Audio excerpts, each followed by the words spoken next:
Hey everyone, it's Mike. Before we get started with the show, I wanted to mention it's clear that we've made a lot of changes to the content that we've been creating this year, and we want your thoughts on how we're doing. You can find us on X or YouTube and take our 2024 survey. We really appreciate all the feedback. 5 respondents are going to win a free Mongols hat, so please go check that out. We really want to know what you think. Find us on X or YouTube. Click on the 2024 survey. We appreciate it. Okay, on with the show.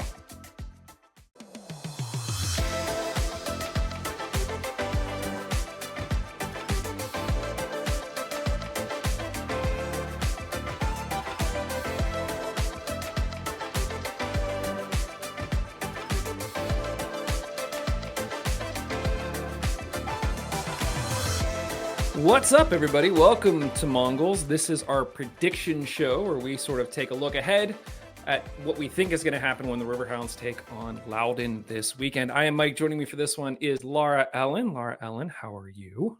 I'm doing great. I actually am. We're doing the show and we are going to be at the game on Saturday. And so I'm just so excited because hopefully the things that we talk about will come to fruition and I can see it in 3D in real life. So I'm excited to be here. Agreed. Before we get into the game, though, there is one other game in town. Liverpool is playing Real Betis at Akershire Stadium, or however the heck you say it. Do you care? Do I care about the stadium name? Because it's Heinz Field. Either. Um, I do think I think it's cool, right, that these teams are coming to the States. I do think there has been this groundswell of support for soccer in the US with the tournaments here, and did our country bow out a little too early? Probably. But, I think there's lots of energy, leading up to the World Cup in a couple years. And so, yeah, I think it's great. Do I care about either of these teams? Not in the slightest. But I'm glad that other people care. And I will just say, as someone, so Brighton and Hove Albion came to the States last year, and that was incredible, right? And so that having a team that you support, not just your local team, because I think here at Mongols, we agree that our local team is our primary team, but to have a team that you support from an international league come to the States and you have the opportunity to meet other fans who perhaps you engage with online, but don't get to really see in person if you're not by like a local pub or anything. That's really cool. So I'm happy for my guess is the like 90% Liverpool fans who will be attending that they get to see other Liverpool fans. I mean, how do you feel about it, Mike? No, I agree with everything you said, but the funny part is as you're saying that, I have a giant, like, butt that's just hanging out there. We are getting together for dinner before the game, so the whole Mongols crew getting together, it's gonna be a lot of fun. My son, was given a ticket to go with a friend, so he's gonna come with me, and I'm gonna take him to the game. I don't have a ticket to the game. So I was like, do I just want to like sit in the car for 2 hours and then pick him up when he's done? Or what do I want to do? And I actually looked, I was like, I'm sure there's still tickets available. And there are, but the cheapest tickets are $75. And I was like, do I want to spend $75 to go watch two teams that I really don't care about? Or will I just sit in the car? And part of me is like, I might just go sit in the car. I know. So Well, yeah. or you could go to like the Warhol or Right, something exactly. I for could do way something less other than than sit in the car. Yes. right. Yeah. But no, Yeah. I mean, I think that's a good point. Although I did get, if you're on the Riverhounds email list, I think they sent out a code. I think the code was pitch, Mm, PITCH for 25% off, which would maybe cover the Ticketmaster fees. I mean, you're likely yeah. still paying in Yeah. total over $100 a ticket. But I do think that's a good point. And one of the things thinking about not just the summer preseason tours that European teams tend to do in the States. I think also about the tournaments that we had in the States this year. The tickets are so astronomically Mm. high that it really prices out a lot of people. And I think even people who are willing to spend, however much money to see their team or even to just see like good soccer in the States, I think my guess is there are quite a number of people who are doing that. Um, it makes it like really hard to justify, hey, I'm gonna shell out all of this money. So anyway, I yeah, I'm of two mind not of two minds. I like I'm quite ambivalent, frankly, because it's Liverpool. But yeah, I One of the two things Warhol would have sounds got me. nice. Well, yeah, one of two things would have got me to buy a ticket. One is if it was Aston Villa, but two, if it was later in the preseason. Like these guys are just starting, so you know that the players are going to see it. It's not really going to matter. Nobody's really going to be into it. So if I was a diehard Liverpool fan or Real Betis fan, absolutely, like I'd be there. But I'm just not. So I'm like, like I don't even think the play on the field is going to be good. So that's no judgment against anybody else that's going. I think everybody should go and have a good time. It's just not for me at this point. So, I yeah, will say on the women's side, there are women's teams from the Super League in England who are coming and playing teams in the States. And so, I think that's another opportunity too to go and see your club of choice, seeing how their women's side is also faring as well. Brighton's women's side is not playing in the States. Otherwise, we would go see them because I think it's important to support all the sides, all the teams within your club. agreed, 1,000%. Moving on, no insider show this week. Couldn't find anyone in Loudon who wanted to talk to us. So do with that what you will. Sort of I reached know. out to multiple people and they ghosted me. So yeah, there you go. I will say when I was looking, Mike makes excellent agendas, as I'm sure all listeners of Mongols know. And when I saw that, my immediate response was shocker. Yeah, Shocker that no right. And it's kind of like it's a bummer. And I think this goes back to right, support your local club is something we've been saying for a long time before the Lily era, before the Riverhounds, have gone on a little bit of a streak here. We'll see how it continues, and we'll talk about that in a bit. But support your local club, and it's a lot of work to put on shows or to be consistent in thinking about them. So I don't know. I'm gonna remain on my soapbox, and I'm just yeah, gonna talk about it, and I'm just gonna that's keep fine. bringing it up. That's fine. And then we did have a conversation with Langston Blackstock just to sort of catch up on, that goal that he scored this past weekend, his thoughts on playing directly next to Bob. He was very polite about the whole thing, but I encourage you to go listen to that episode as well. It just sounds like, once again, same sort of thing as talking to Robbie last week. The team is really just kind of focused on themselves. I think they do watch game tape, but for the most part, we talk about the difference between teams that will try to strategize for the team they're playing against. And I think to a certain extent, Bob does that. But I don't know how much of that is the Hounds changing their game plan at this point versus saying, this is the way we want to play. And we're going to make a team like Loudon bend to us. So not a ton that we got from Langston. Still a fun conversation. Seems like a great dude. So make sure that you go check that out. Yeah, and Otherwise, I was just gonna jump in, Mike, and say that one of the things that Langston said was, not going too high in the highs, not going too low in the lows. And I think especially for this season, that is likely a wise approach. Now, I yeah. am guessing that in the middle of the whatever 7-8 game streak, I don't know, Justin told me the number of minutes, and I was just like, could you not? Like, we're not going to focus on that very large. No, I think it was like 800 something or 600. I don't know. Again, I do numbers all day. I don't want to hear about it. Right. But it likely was really hard not to go into those low lows. And then also on the flip side, recognizing after these past two games, hey, we're not going to go into the high highs. We are going to keep playing our game. We are going to keep saying, like, this is who we are, just like you said, Mike, right? Like, this is who we are. This is how we play. This is the flow and the confidence that we are experiencing. And so I think that is one of the things that I'm really excited about seeing on Saturday night is saying, okay, we had that 5-goal match. We had the 5-goal game, and I'm like, okay. And we all kind of said to ourselves, is this going to continue? And then last week we had the 3-1 win. And I will say after the 3 goals and then the goal against, I was like, oh, we're looking a little shaky. How is this gonna end up? And then all right, let's see if Yeah. we're just gonna keep playing our game. So I think we'll get into a little bit more, but I think it'll be interesting to see. Yeah. Loudon were sort of flying high up until this week. They hadn't lost in 8 games, beating teams like Tampa. But then, before that, they were drawing to teams like Miami, but they still hadn't lost in 8 games. But then they did lose Wednesday. I think the game was at 11 a.m., like weird thing, 2-1 to the Battery. At this point, they still sort of sit 5 points above us in the table. In that game, their goals, they gave up a goal off a corner to Nate Dos Santos, of all things. He scored a header. So we all know Nate. We all know the size of Nate. He scored off a header. Keep that in mind. And then they also got in trouble trying to pass the ball around the back and trying to move forward.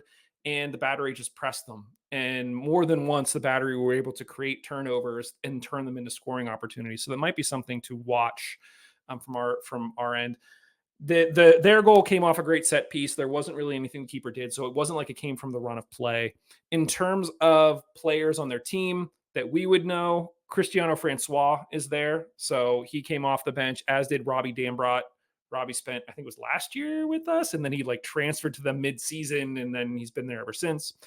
The one player of note that I will say is their keeper, Hugo Farquhar, has made the 5th most saves in the league and is tied for 4th with 6 clean sheets.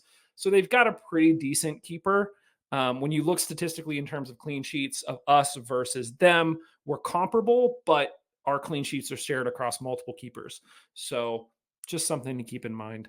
And like I said, they can be sort of streaky and sort of up and down. So the fact that they lost on Wednesday and then now they've got to come visit us, who knows how that will play into things. So this is our first time playing them this year. We won't see them again until October. Laura Ellen, what are your thoughts on this one? I guess my first big question to you is, last week Danny Griffin came off the bench because he was recovering from an injury. Is he the type of player that, considering that we have won the last 2 games and we did score 8 goals over 2 games, does he come right back into the lineup? Or do you leave somebody like Sample and Walty in and sort of see if they can keep the streak going? Yeah, I mean, I think Steve and Mondo had a really nice conversation about this in the reaction show. And I do think it is one of, I know I've said this already. I am of 2 minds, right? Like I could go either way, and I don't want to say I am ambivalent because that feels like not a strong enough word, but I can see a time where, okay, let's get Danny in, let's get some minutes. I think the last time you and I did a prediction show, I was like, Danny's going to be our person to score, because I don't think we knew it wasn't confirmed yet that he was injured. Right. And so I can see saying, okay, now that we kind of have our confidence back, or it's been confirmed for us, let's stick him in. Let's really try and see what he can contribute. At the same time, you don't want to risk an injury. We're still around the midpoint of the season, and so not wanting to risk an injury or something else that's going, and tweaking a relatively new kind of recovery session. So I do think, I don't know, I could see it going either way. What I would likely prefer is having him more as a super sub, kind of the way that Kenny came on last week, bringing him on, bringing some degree of stability or additional energy if that's needed, depending what happens. Hopefully we do score early. Again, I think that we do well when we score early, and score multiple goals early. I mean, I'm going to be selfish here. We need to score multiple goals early, because why not? But bringing some of that stability, bringing that, okay, here we go, let's finish out this game strong, bring that mental fortitude that I think at times we struggled with last week. And I think Liz said on the full 90 that Bob had them out there for a period of time after the game last week, which I would probably agree with that. So that's kind of where I'm thinking. What do you think, Mike? Do you bring him on? Do you let him rest? I mean, it's really tough. I'm kind of the mindset that before the injury, like you said, he was the guy. He was our go-to guy. What I would hate to see is injecting Danny back into the team, ultimately changing how Mertz is deployed, because I think that the way that Mertz has been given the freedom to roam up top is part of the reason why we're creating so much chaos and getting so many goals. So I think if you're going to swap them, you almost swap like a Danny for a Walty maybe, and just have him sit back a little bit with Sample and sort of run the team from there. But if bringing Danny back in forces Mertz out of that position, then I think we're leaving our forwards a little bit stranded the way that we were during that 8 game stretch where we weren't able to do anything. So it will be interesting to sort of see. I think that again, he's the captain. He's sort of the Iron Man. I'd like to see him back in the lineup, but considering he is coming off this injury and you don't want to re-aggravate it, I could also see the argument for start the same lineup as the past few weeks, see how the guys do, and then you know that you have Danny in your back pocket, and maybe you bring him on at 60 or at 70 just to give him one more game to get back into the rhythm of things before you're asking him to go a full 90. So we'll see. Yeah, Um, well, and I think you raise a good point there, Mike, and something that I am caught up on my listening to Mongols, and so I think everyone needs to make sure you listen to all of them, because all of the episodes, everything we put out, because we reference each other, and it's all part of the Mongol verse. I don't know, that was that too cheesy? Too cheesy? yeah, No, okay. Hey, I'm going with it. But I think something that you brought up is a potential thing that the Riverhounds should be exploiting in Loudon is that pressure up top. yeah, And that's something that Langston talked about. That's something that they talked about on the reaction show, is having that ability for Mertz to push up forward for some of those wingers. And so that just like you said, right? Like that's something that we don't want to get rid of, because that is a potential weakness that other teams have exploited with Loudon, and so we should be doing that as well. And it's one of our strengths, right? That's one of the things that we've seen the past 2 weeks, has we've been able to be successful in that way. and yeah, and so that's something I really think about. And certainly I am sure Bob and the rest of the coaching staff are, we are not coming up with anything new here, other than Mongol verse, which is, chef's kiss, so good. But yeah, so I don't know, what do you think? How should Go ahead. I was gonna say, based on what you've said, I could realistically see a scenario where Danny scores here, because I think if you have players like EJ and Kizza and Mertz pressing, then there could be a sloppy pass from sort of their first line of defense into their midfield, and that's where you want somebody like a Danny Griffin to pounce on it. And if the other guys are pushed back, then he sort of steps into a space and is able to get a shot off. So maybe you do start him. I don't know. It'll be interesting to see what they decide to do here. Yeah, and I think it likely has to do with how fully is he recovered. Yeah. Because if he doesn't have that explosive energy that we have come to appreciate so much about him, like if he hasn't quite gotten back to that point in his recovery, then hey, let him sit, Yeah. because we can kind of fix, address that elsewhere.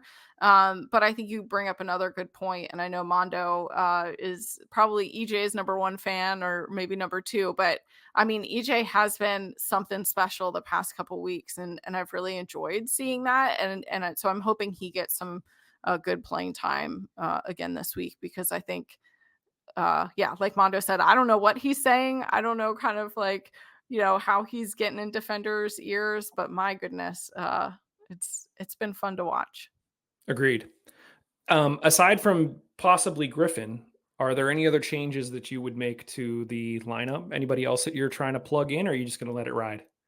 I think just let it ride. I think especially with how Loudon has been, performed in our kind of previous track record with them. I don't know. I think let it ride, and maybe let it ride, and also be quick and make early changes if necessary, Mm, right? If something's happening on the field, I think, all right, guys, this was the group that ended the drought, right? This was the group that has put in 8 goals, right, in the past 2 games.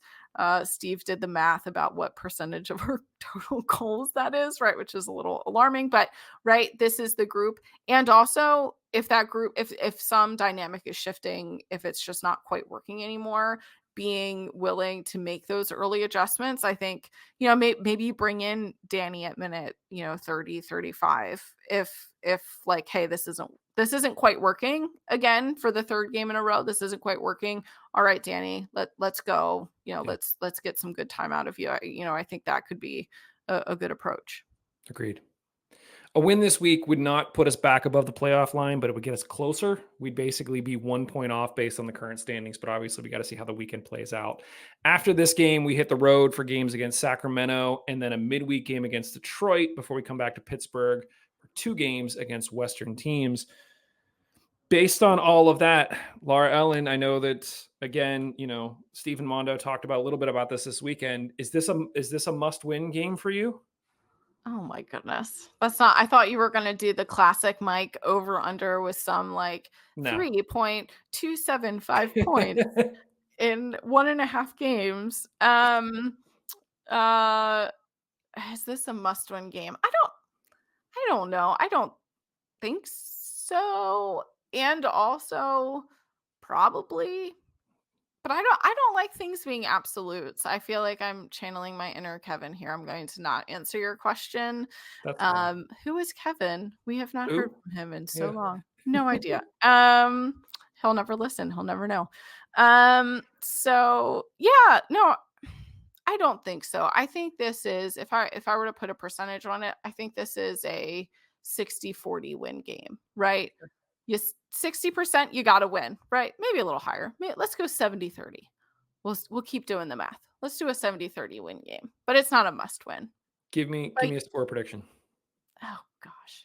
I should know that this is coming. I'm going to say cuz I'm going to be there 4-1 Hounds. Whoa. All right. I don't think we keep the clean sheet, but I think we're just going to keep riding high. Maybe Danny comes in at halftime, right? So maybe it's 2-0 at halftime. Danny comes in, he brings this extra spark of energy, and we get 2 more goals, and then I think we let one in the 80th minute, because we've let off the gas a little bit. So that's my very specific prediction. What do you think, Mike? I was gonna say 2-0. And we all sort of, leave the game feeling a little bit like, ooh, like, okay, now we gotta go take on Sacramento. Are we coming down from that wave of, the 5 goals, 3 goals? Now we just got 2 goals. But I do think there is something in your prediction of sort of blowing them out a bit, considering they did have to play midweek. It was an early game, so their schedule is all out of whack. And, our guys got a day off earlier this week, so they're feeling well rested and good, and we're at home. And so there might be something to it. So I'll split the difference. I'll say 3-0. I'd like to see us get the shutout. So that's Who do you think starts in goal? I'm gonna guess that it's Dick. In my notebook last week, and we won't get into this too much because I wasn't on the reaction show, but I still kind of think that there are times that both Dick and Asamanu are a liability. And there was a couple times that Dick sort of made the save, but where he dumped the ball to was a really dangerous position, and they could have easily, if they had a little bit more quality, they could have been in the back of the net. So it just makes me nervous, but we'll see. It's been almost impossible to guess over this year. What do you think? Oh, I have no idea. I have given up a long time ago trying to predict who's going to be in goal. I think in previous seasons, and we've talked about this on other shows historically, but in previous seasons, by this point in the season, we kind of have our keeper, and it is more steady. At this point, it is anybody's. I mean, the only person that knows is Bob, probably, and maybe some of the other coaching staff. So, yeah, I would agree with you. I mean, we've talked about this before. I was a goalkeeper. It just like stresses me out. I don't know how like my parents watched me play, because I would give myself a solid B as a goalkeeper, right? Like I was a solid B goalkeeper, and it stresses me out. So I don't know. Who knows? Yeah. That is what we think. Let us know what you think. The game is this Saturday at 7 p.m. at Highmark Stadium. It is kids' night, so there will be Touch a Truck and Superstars. So get your bets in for which Superstars are going to be there. I always enjoy the Steel Army's post-game Superstar review. So make sure that you catch that on Houndsy next week, I'm sure. Otherwise, I did mention at the start of this show that we do have our 2024 survey running. Laura Allen had the great idea that I am going to send everybody from Mongols that will be there a QR code that they can have on their phone. So if you want to give feedback, just find somebody from the Mongols crew. So Laura Allen, Justin, Steve, Mondo, Josh, Liz, and ask them to see the code. They'll have the QR code. You can just scan it and you can do the survey right there on your phone and give us feedback, and it will be fantastic because the stuff that you tell us, we actually act upon and will help to make changes to what it is that we're doing here. And we want to make sure that we're giving you guys the stuff that you want. So let us know what you want, and then we'll sort of, reciprocate and do what we can. Laura Allen, anything else to say before we wrap this up here? No, this is tons of fun. I'm excited to come out and see everyone on Saturday. So please come up and say hi if we haven't met before, or say hi if we have met before. And yeah, it's exciting. Let's go, awesome. Hounds. Thanks, everybody, for listening. Please be sure to subscribe wherever you get this to ensure that you keep getting the latest Hounds news, which we will be bringing to you very, very soon. Bye.